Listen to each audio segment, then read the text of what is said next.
Quorum having been established, first bill on the agenda is Senate Bill 1, sponsored by Senator Loughlin, which is a constitutional amendment providing for the disapproval of regulations and for voter identification. Senator Loughlin moves the bill. Senator Ament seconds the bill. I'm offering Amendment A00013, which provides for a 2-year window to revive child sex abuse claims otherwise barred by the statute of limitations. I move the amendment. Senator Loughlin seconds. Is there questions or discussions on the amendment? Discussion, Mr. President. Yes. Chair. Chair, I strongly and deeply oppose the use of this process to further hijack an issue that should not be going through this process as we stand here today. We have a number of bills on the calendar. This measure, the amendment you're offering today, should rightfully be offered as a single piece of legislation. Similar to all the bills that are on the calendar today, we have 4 or 5 bills that are over today that made their way on the calendar. We could have very easily, in a very strong bipartisan way, taken Senator Baker's legislation from last session and introduced it, and you could have put it on the calendar. We could have had a judiciary meeting yesterday or today to be able to report it out and put it on the calendar for the vote tomorrow or to latest Tuesday. But you're choosing to get on this path, which I think is not only, quite frankly, reprehensible to me and reprehensible to the people who will be impacted by this legislation, but more importantly, we have the opportunity to be able to do something good. We're taking it and putting it into an amendment that, quite frankly, as we all know, that this subject of multiple constitutional amendments in a single piece of legislation is currently being challenged in the courts. It's a violation of the single subject, we believe, and try to engage in that case as well. But that case is yet to be litigated completely by a Commonwealth court. Now, I believe that this is wrong to be able to do this, and that we're holding hostage the people who have been waiting so long for the opportunity to have this measure done, and it could very well be done. The other issue is as follows. We don't know what's going on in the House. We don't know whether or not they're ever going to come back in time to be able to address any measure, let alone this measure.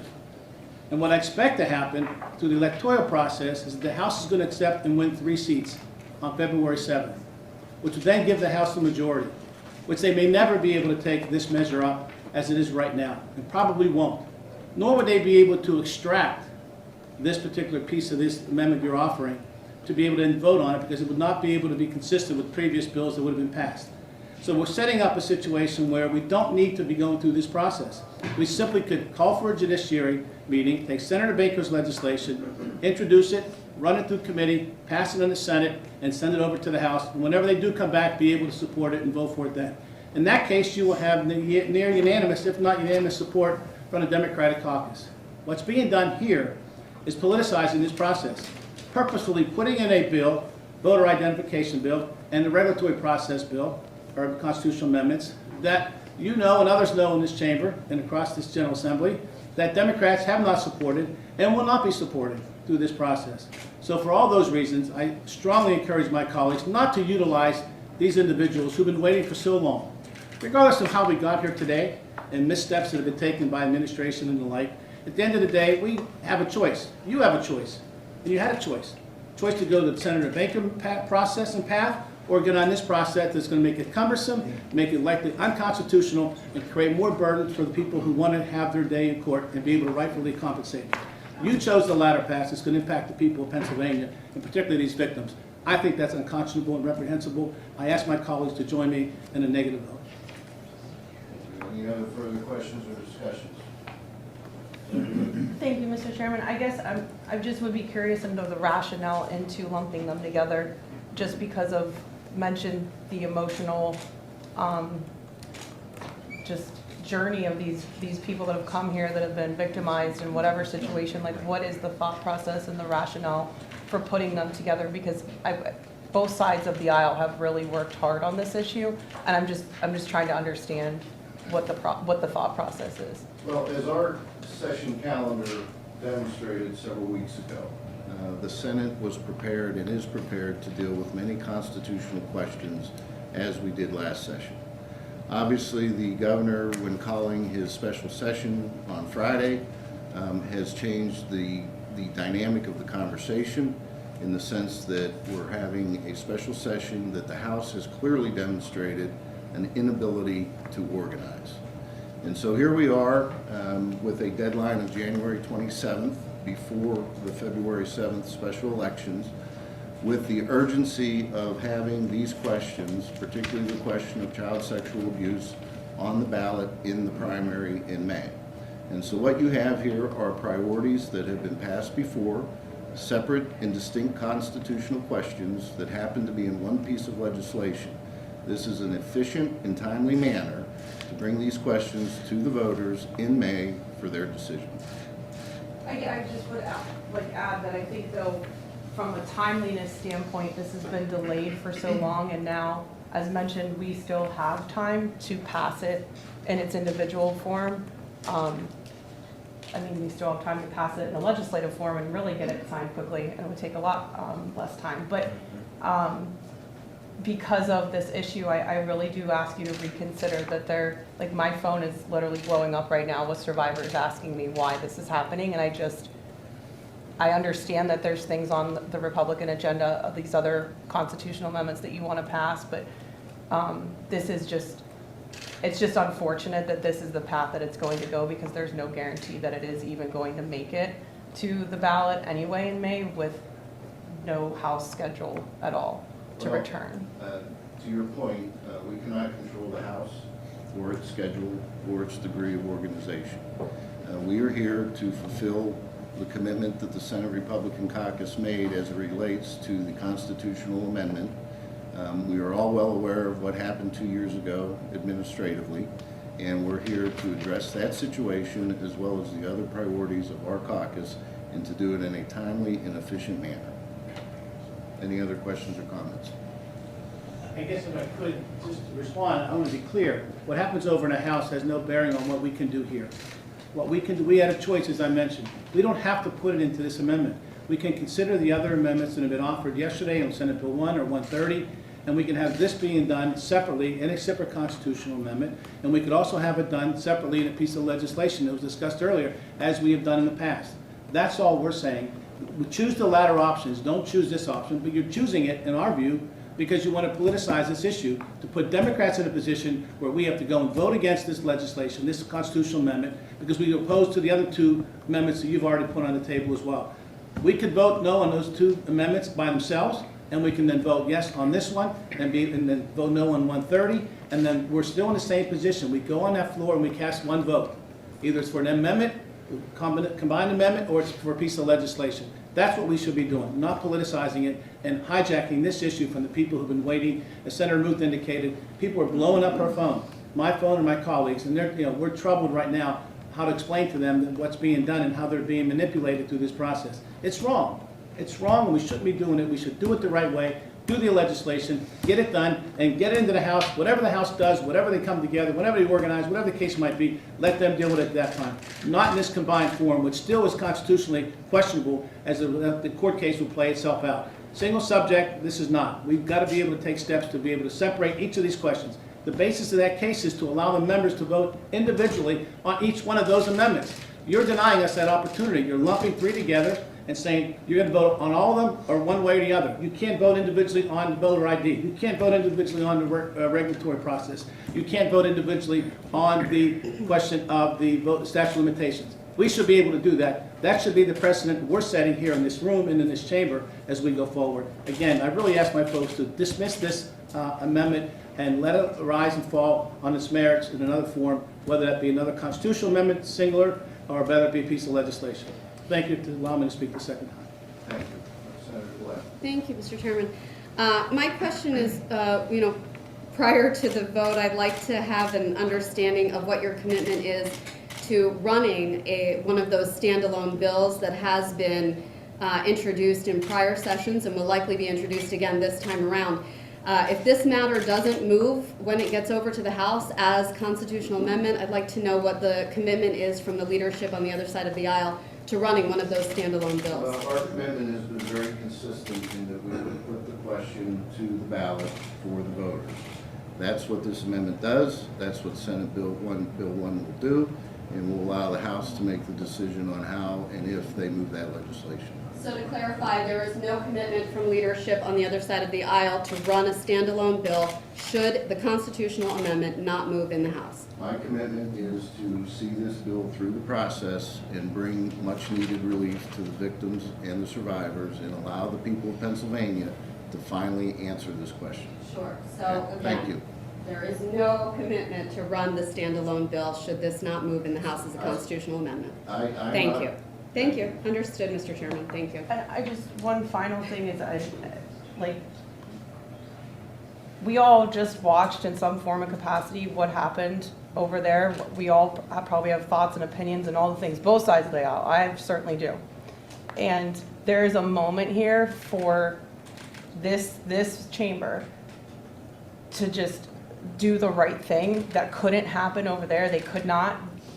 Both sides, there was no agreement, there was nothing, they went home. And instead of us doing this today, there's a moment here to restore a lot of people's faith in government, and what's about to happen is going to further make that gap so wide that there's no trust amongst who makes these decisions, and you have the authority to just separate them so that they're not, if this fails, it still could go on the ballot in November. That's the commitment we want to hear, that if this doesn't work, that Senator Baker's constitutional amendment would run by itself and it would go on the ballot in November. That's the commitment that we're asking for, because we're well aware of the circumstances of this one maybe not passing. Any other questions? I'd like to make a motion, Mr. Chairman, to table the amendment you're offering. Thank you. I would encourage a negative vote. Call the roll. Barkle? No. Almond? No. Bartolotta? No. Brooks? No. Collette? Aye. Fontana? Aye. Gephardt? No. Hughes? Aye. Laughlin? No. Muth? Aye. Regan? No. Tertaglione? Aye. Ward Judy? No. Y'all? No. Costa? Aye. Ward Kim? No. Pittman? No. Motion to table fails on the amendment. May we take the roll call? Barkle? Aye. Almond? Aye. Bartolotta? Aye. Brooks? Aye. Collette? No. Fontana? No. Gephardt? Aye. Hughes? No. Laughlin? Aye. Muth? No. Regan? Aye. Tertaglione? No. Ward Judy? Aye. Y'all? Aye. Costa? No. Ward Kim? Aye. Pittman? Aye. Amendment A0013 passes 10-7 on Senate Bill 1 as amended. May we take the previous roll call vote? I'd like to speak to it if I could, Mr. Chairman. Obviously, with respect to the current version of the Senate Bill 1, I continue and raise again my objection to the fact that we have three separate distinct constitutional amendments in one at this moment in time, two of which Democrats vehemently oppose and one of which we support strongly. Unfortunately, they've been coupled together as is also part of a litigation of previous action, Senate Bill 106 from last session, that we know has not been completely litigated against. But issues raised, I think, to many folks are legitimate issues that we should be concerned about. And that by virtue of adding multiple constitutional amendments in the same piece of legislation violates single subject and other matters, but also denying members the opportunity to vote on these measures individually. That's precisely the issue that's before the court right now, and I think we should have the right to be able to do that. Other reasons as it relates to the underlying bill, that is Senate Bill 1 as we knew it before we amended it, specifically dealing with the voter identification. I think my colleague, Senator Capoletti, did an outstanding job referencing some of the issues that are important to us, that what's going to happen with respect to Senate Bill 1. The manner in which it will disenfranchise voters, low-income voters, people of color, our seniors, people who don't have access to various types of identification. We know what happened in this chamber 10 or 12 years ago whenever we tried to do something similar. The Commonwealth Court struck it then, and they're going to continue to strike these type of measures as we go forward. Again, these are just issues that are being politicized. for the wrong reasons, for the wrong purposes. With regard to the regulatory process, I think, as we know, the regulatory process is one that has worked for many, many decades, and it continues to work now.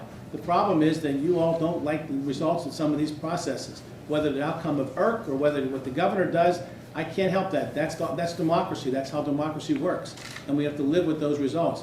To come here and legislate by constitutional amendment is wrong. More importantly, it's wrong when you do it in an unconstitutional manner, which is being done here. Denying our members the opportunity to vote on these individual measures individually is wrong and something that we vehemently oppose. I ask for a negative vote on Senate Bill 1.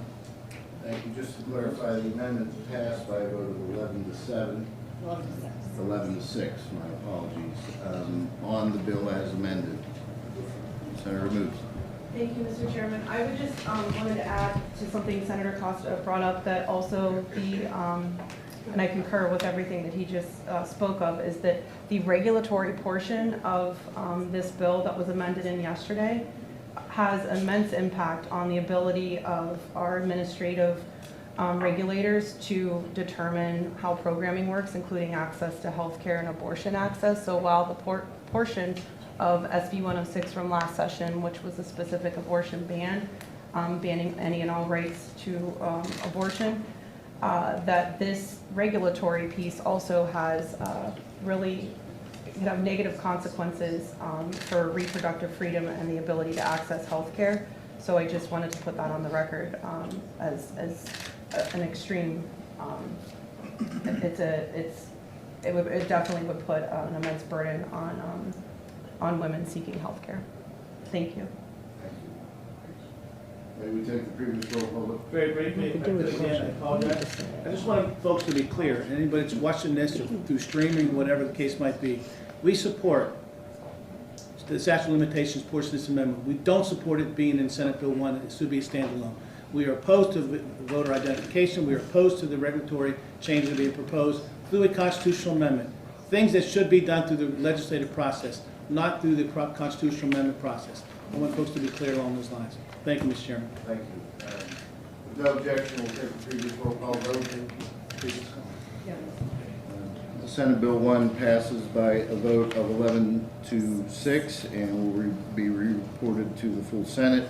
Next bill on today's agenda is Senate Bill 130, sponsored by Senator Coleman, which is a constitutional amendment providing for election audits. Senator Bartolotta moves the bill. Senator Judy Ward seconds. Questions or discussion on the bill? If I could, Mr. Chairman, just very briefly, we continue to raise an objection to these type of measures, as my colleague Senator Collett did in state government. This is a duplicative effort. It's one that's not necessary. It's a waste of taxpayer time, a waste of taxpayer money. As we know, the audits that have been conducted from the 2020 election and beyond have been proven to be safe and secure. We know that. We're all sitting in this room as elected members by virtue of both of those elections. Not one of us have said our elections have been inappropriate, unconstitutional, or needed to be audited. So for those reasons, we ask for a negative vote. Anything else? Any objection to the previous roll call vote on Senate Bill 1 being reflected? Seeing no objection, Senate Bill 130 will be passed by a vote of 11 to 6 and reported to the floor. With that, the Rules and Executive Nominations Committee stands recessed to the call of the chair.